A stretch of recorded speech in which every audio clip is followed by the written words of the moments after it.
Compliance with the Robin Hood plan? With respect to, yeah, well, I would definitely like to have property taxes reduced. I've seen the impact of that. I'm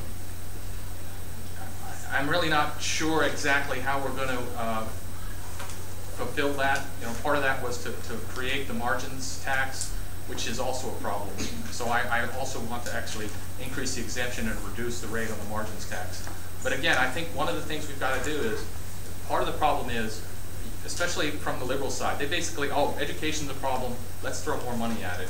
What we really have to do is, we have to recognize, and we see statistics that show this, spending more money does not actually produce better results. Having accountability, having schools that work and do things that, do the right thing and don't do the wrong thing. For example, I think we should not have the kind of bilingual education we have in Texas. In California, they changed it to an immersion system where they fast streamed kids into English, and the test scores for the Hispanic students leaked. So why are we in Texas spending hundreds of millions of dollars on a program that actually hurts kids? So there's things like that we need to change. And I think if we keep the spending under control, we should be able to address the property tax issue and the margins tax issue.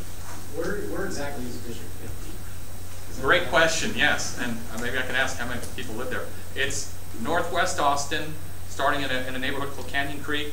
It goes to North Austin, Wells Branch, Pflugerville, and then it goes out kind of past Pflugerville in North Austin. So if you think about it, it's kind of, if you're north of the MOPAC 183 interchange, you're getting into 50.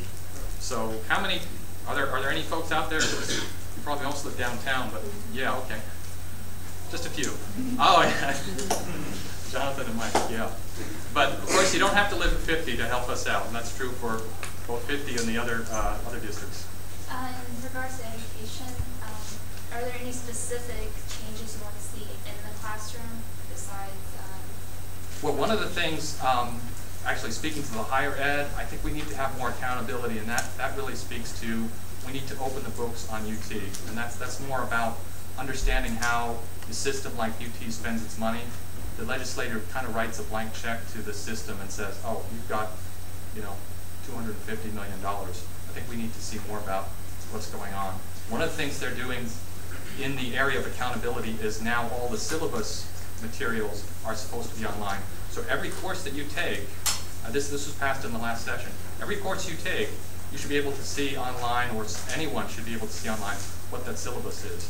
And I think this helps understand exactly where our money is going when we support the higher education system. And then for the K-12, I think I spoke about the bilingual education, and there may be some others that we should be thinking about. Yes, I wanted to ask, you said you've seen the problems with property tax. I was wondering, in the last session, I think there was some talk about this, and I know that Deborah McGuinness has said this.